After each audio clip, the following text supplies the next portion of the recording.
வணக்கம் நண்பர்களே. 2025ஆம் ஆண்டு ஜூன் 27ஆம் தேதி ஒடிசாவின் பூரி நகரம் அதிகாலை சூரியக் கதிர்களில் மிளிர்ந்தபடி ஜெகந்நாதர் கோயிலின் தங்க கோபுரங்களில் பிரதிபலித்து ஒரு புதிய பொலிவுடன் விழித்தெழுந்தது. கடலின் அலை ஓசை, கோயிலின் மணி ஓசைகள் மற்றும் பக்தர்களின் ஜெய் ஜெகந்நாத் கோஷங்கள் அப்பகுதியை ஆன்மீக அதிர்வுகளால் நிரப்பின. பகவான் ஜெகந்நாதர், பாலபத்ரர் மற்றும் சகோதரி சுபத்ரா தேவியின் ரத யாத்திரைக்காக லட்சக்கணக்கான மக்கள் பூரியில் திரண்டிருந்தனர். ஒவ்வொரு ஆண்டும் போலவே வழக்கமானதாக தோன்றிய இந்த நாள் உலகையே உலுக்கும் ஒரு அதிசய சம்பவத்திற்கு சாட்சியாக அமையவிருந்தது. இந்த நிகழ்வு பக்தர்களின் நம்பிக்கையை ஒரு புதிய உச்சத்திற்கு கொண்டு சென்று ஆன்மீக உணர்வுகளை தூண்டி பல நூற்றாண்டுகளுக்கு ஒரு முன்மாதிரியாகவும் நினைவாகவும் இருக்கப் போகிறது. காலை 6 மணிக்கே பூரியின் சாலைகள் பக்தர்களால் நிரம்பி வழிந்தன.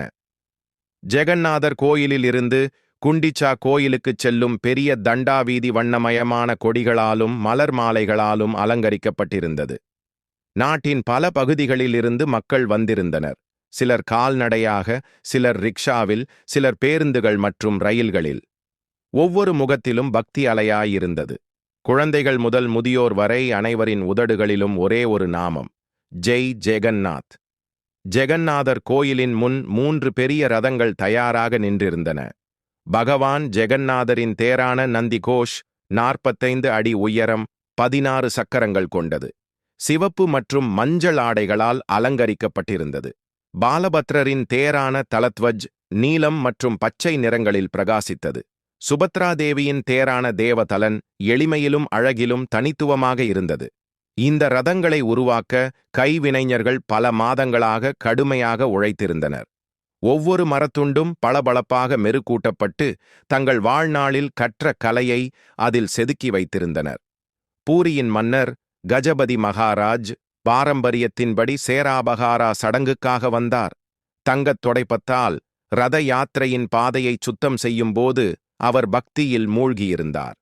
பூசாரிகள் வேத மந்திரங்களை ஓதிக்கொண்டிருந்தனர். மேளங்கள், சங்குகள் முழங்கியபடி அந்த வளிமண்டலமே ஆன்மீக அதிர்வால் குலுங்கியது. பக்தர்கள் தேர்களின் தடிமனான கயிறுகளை பிடித்து இழுக்கத் தொடங்கினர். மெதுவாகத் தேர்கள் நகரத் தொடங்கின. ஆனால் தேர்கள் சில அடிகள் முன்னால் நகர்ந்தவுடன் வானத்தில் திடீரென மேகங்கள் கூடின. வானிலை ஆய்வுத்துறை சற்று மழை வரும் என கணித்திருந்தது. ஆனால் அந்த மேகங்கள் சாதாரணமானவை அல்ல. அவை இருட்டாகவும் அடர்த்தியாகவும் மர்மமான சூழ்நிலையை உருவாக்கின. காற்றில் ஒரு விசித்திரமான குளிர்ச்சி பரவியது. சில பக்தர்கள் இதை சாதாரணமாக எடுத்துக்கொண்டனர். ஆனால் சிலர் ஏதோ அசாதாரணமானது இன்று நடக்கப் போகிறது என்று உள்ளுணர்வால் பரபரப்படைந்தனர். ரத யாத்திரை படாதண்டாவின் நடுப்பகுதியை அடைந்த போது ஒரு வியக்கத்தக்க சம்பவம் நிகழ்ந்தது. சாலையோரத்தில் இருந்த பழமையான அரச மரம் மற்றும் ஆலமரங்களிலிருந்து நூற்றுக்கணக்கான குரங்குகள் திடீரென கீழே இறங்கின. அவை இயல்பான குரங்குகள் போலத் தெரியவில்லை.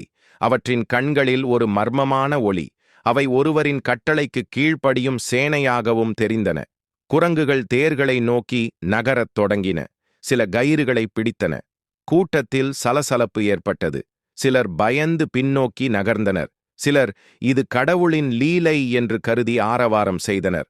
அப்போது ஒவ்வொரு ஆண்டும் யாத்திரைக்கு வரும் ஒரு வயதான பக்தரான ராமச்சந்திர பகரா தனது மகள் லலிதாவிடம் சொன்னார், இது சாதாரண விஷயம் அல்ல.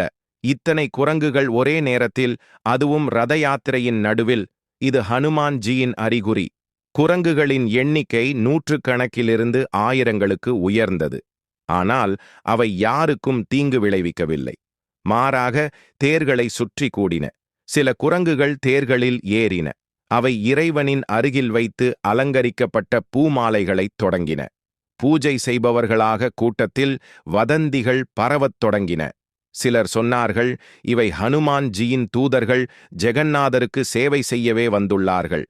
மற்றவர்களோ இதை இயற்கையின் நாடகம் என்றனர். ஆனால் பெரும்பாலான பக்தர்கள் இது ஒரு அதிசயமாக, தெய்வீக நிகழ்வாக நம்பினர். ரத யாத்திரை குண்டிச்சா கோயிலுக்கு சில கிலோமீட்டர் தூரம் சென்றபோது வானத்தில் ஒரு அதிசய காட்சி தோன்றியது.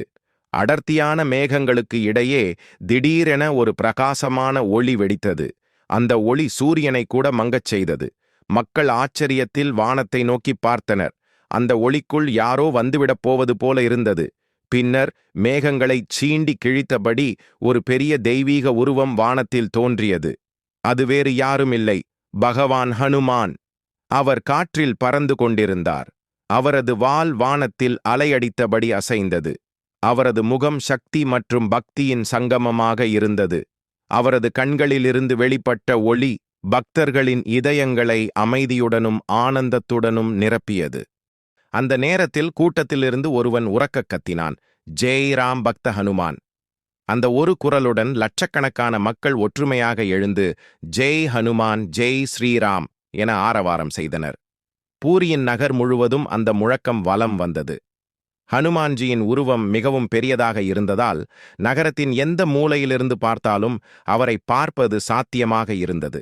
அவருடைய உடலிலிருந்து வெளிப்பட்ட ஒளி அந்தச் சூழலை முழுமையாக புனிதமாக்கியது. சிலர் தரையில் விழுந்து குனிந்து வணங்கினர். சிலர் கண்ணீருடன் பிரார்த்தனை செய்தனர். அவரது அந்த பரிசுத்த உருவம் எந்தவித எதிர்ப்பும் இன்றி அனைவரின் மனதையும் ஆட்கொண்டது. பின்னர் ஹனுமான்ஜி வானத்தில் நின்றபடியே ரதங்களை நோக்கி பார்த்தார். ஒரு ஆழ்ந்த கர்ஜனையுடன் காற்றில் தனது கதாயுதத்தைச் சுழற்றினார். அதே நேரத்தில் ரதங்களின் வேகம் திடீரென அதிகரிக்கத் தொடங்கியது. அதை இழுக்கும் சக்தி மனித சக்தி அல்ல என்பது அனைவருக்கும் புரிந்தது.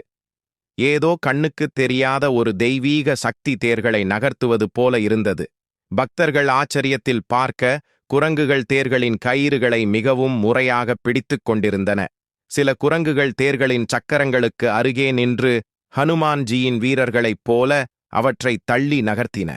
இந்த காட்சியை பார்த்த மக்கள் தங்கள் சுய நினைவையே இழந்து நிம்மதியின் கண்ணீருடன் இறைவனை வணங்கத் தொடங்கினர்.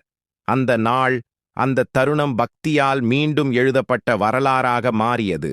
ரத யாத்திரை செய்தி சேகரிக்க வந்த இளம் பத்திரிகையாளர் அனன்யா மிஸ்ரா இந்த அதிசய நிகழ்வை தனது கேமராவில் பதிவு செய்தார். அவரது வீடியோ பின்னர் சமூக ஊடகங்களில் வைரலாகி உலகம் முழுவதும் உள்ள மக்கள் இந்த அதிசயத்தை பற்றி பேசத் தொடங்கினர். ஆனால் அதிசயம் அங்கே முடிவடையவில்லை. தேர்கள் குண்டிச்சா கோயிலுக்கு அருகில் வந்தபோது ஹனுமான்ஜி மீண்டும் தனது கதாயுதத்தை காற்றில் சுழற்றினார். அதே நேரத்தில் வானத்திலிருந்து பூக்கள் மழையாக பெய்யத் தொடங்கின. ரோஜா, மல்லிகை, தாமரை மற்றும் சாமந்தி மலர் மாலைகள் ரதங்கள் மீது விழத் தொடங்கின. இந்த காட்சி பக்தர்களை மெய்மறக்க வைத்தது. படா தண்டா முழுவதும் மலர்களின் நறுமணத்தில் ஆவி பரவியது. சிலர் அந்த பூக்களை பிரசாதமாக கருதி சேகரிக்க முயன்றனர். இது தேவாலய வழிபாட்டில் தவிர்க்கப்படும் செயலாக இருந்தாலும் அந்த தருணத்தில் அனைவரும் அதில் தெய்வீக அருளை உணர்ந்தனர். முன்பு அடிக்கடி நின்று செல்லும் நந்திகோஷ் தேர் திடீரென எவராலும் இழுக்கப்படாமல் தானாகவே நகரத் தொடங்கியது. அதன் கனமான அமைப்பை நினைத்துப் பார்த்தால் இது ஒரு பெரிய அதிசயம்தான். ஹனுமான்ஜி வானத்தில் அந்த தேரின் மீது வட்டமிட்டார். அவரது கதாயுதத்திலிருந்து வெளிப்பட்ட ஒளி தேரை முன்னோக்கி நகர்த்தியது போலத் தெரிந்தது. இதைக் கண்டதும் கூட்டத்தினர் உற்சாகத்தில் கத்தினர், ஹனுமான் ஜிக்கி ஜெய், ஜெகன்னாத் ஜிக்கி ஜெய். இந்த அதிசயத்தின் தாக்கம் ரத யாத்திரைக்கு மட்டுமல்ல, பலரது வாழ்க்கையையே மாற்றி அமைத்தது. 70 வயதான சரஸ்வதி தேவி பல வருடங்களாக பக்கவாதத்தால் பாதிக்கப்பட்டு சக்கர நாற்காலியில் இருந்தார். ரத யாத்திரையைக் காண வந்திருந்த அவரிடம் ஹனுமான்ஜி தோன்றிய தருணத்தில் திடீரென கால்களில் உணர்வு ஏற்பட்டது. அவர் மெதுவாக எழுந்து சில அடிகள் நடந்தார். அதை பார்த்த அவரது மகள் லட்சுமி மகிழ்ச்சி கண்ணீரோடு கூறினார், பல வருடங்களுக்குப் பிறகு என் அம்மா நடக்கிறார். இது ஹனுமான்ஜியின் அருள். நம்பிக்கையை கண்ட நாத்திகர் 35 வயதான பொறியாளர் ரமேஷ் சாகு ஒரு நாத்திகர். தனது மனைவியின் கோரிக்கையால் மட்டும் ரத யாத்திரைக்கு வந்திருந்தார். ஆனால் வானத்தில் ஹனுமான்ஜியின் உருவத்தைக் கண்டபோது அவரது மனம் முற்றிலும் மாறிவிட்டது. அவர் கூறினார், நான் கடவுளை ஒருபோதும் நம்பவில்லை. ஆனால் இன்று நான் கண்டது அறிவியலால் விவரிக்க முடியாத ஒன்று. இப்போது ஒவ்வொரு வருடமும் ரத யாத்திரைக்கு வருவேன். பத்திரிகையாளர் அனன்யா மிஸ்ரா சொன்னார், நான் ஒரு பத்திரிகையாளர், ஆனால் அந்த நாள் நான் ஒரு உண்மையான பக்தனாக மாறினேன். இது என் வாழ்க்கையின் மிகப்பெரிய ஆன்மீக அனுபவம். பூரி நகரத்தில் ஒரு புதிய ஆன்மீக எழுச்சி. ரத யாத்திரைக்குப் பிறகு பூரி நகரத்தில் ஒரு விசித்திரமான அமைதி நிலவியது. மக்கள் ஒருவரோடு ஒருவர் இந்த அதிசயத்தை பற்றி பேசிக் கொண்டிருந்தனர். கோயிலுக்கு அருகில் உள்ள கடைகளில் பிரசாதம் மற்றும் நினைவுப் பொருட்கள் வாங்க மக்கள் கூட்டம் கூட்டமாக வந்ததால் விற்பனை இரட்டிப்பானது. பண்டிட்ஜி, கோயில் பூசாரி கூறினார், இது பகவான் ஜெகந்நாதரும் ஹனுமான்ஜியும் சந்தித்த ஒரு தெய்வீக தருணம். ராமரின் பெரும் பக்தரான ஹனுமான்ஜி இன்று ஜெகந்நாதருக்கு சேவை செய்ய வந்துள்ளார். உண்மையான பக்தி எந்த தடைகளையும் தாண்டும் என்பதை இந்த நிகழ்வு நமக்கு காட்டுகிறது. விஞ்ஞானிகள் இந்த சம்பவத்தை விளக்க முயன்றனர். சிலர் இதை ஒளியியல் மாயை என்றும், சிலர் வெகுஜன மனப்பான்மை உருவாக்கிய தவறான அனுபவம் என்றும் கூறினார்கள். ஆனால் பக்தர்களின் நம்பிக்கையை யாராலும் அசைக்க முடியவில்லை. டாக்டர் அஜய் மகாபத்ரா, அறிவியல் ஆய்வாளர் கூறினார், இந்த சம்பவத்தை அறிவியல் கோணத்தில் ஆய்வு செய்யலாம், ஆனால் நம்பிக்கையால் மட்டுமே புரிந்து கொள்ளக்கூடிய விஷயங்களும் உள்ளன. இந்த அதிசயம் உலகம் முழுவதும் விவாதிக்கப்படும் ஒன்றாக மாறியது. சர்வதேச ஊடகங்கள் இதை பற்றி செய்திகளை வெளியிட்டன. சமூக ஊடகங்களில் இது வைரலாகி மக்கள் இதனை 21ஆம் நூற்றாண்டின் மிகப்பெரிய அதிசயம் என்று அழைக்கத் தொடங்கினர். பல நாடுகளிலிருந்தும் பக்தர்கள் பூரிக்கு வந்தனர். ஹனுமான் தோன்றிய புனித நிலத்தை காண்பதற்காக பூரி நகரம் தற்போது ஒரு புதிய ஆன்மீக சுற்றுலா மையமாக மாறியது. உள்ளூர் மக்கள் இதை கடவுளின் அருளாகவே கருதுகின்றனர்.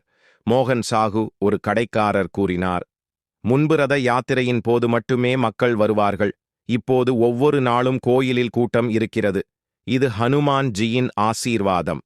2025ஆம் ஆண்டு ஜெகந்நாதர் ரத யாத்திரை ஒரு பக்தி அலையை உருவாக்கியது. ஹனுமான் ஜியின் தெய்வீக வருகை, குரங்குகளால் தேர்கள் இழுக்கப்பட்ட அதிசயம், மலர் மழை, இந்த அனைத்தும் மக்கள் இதயங்களில் என்றும் பதிந்துவிடும். நண்பர்களே, இந்த கதை பக்தியில் நம்பிக்கை கொண்டவர்களுக்கானது, அற்புதங்களை நம்புவோருக்கானது.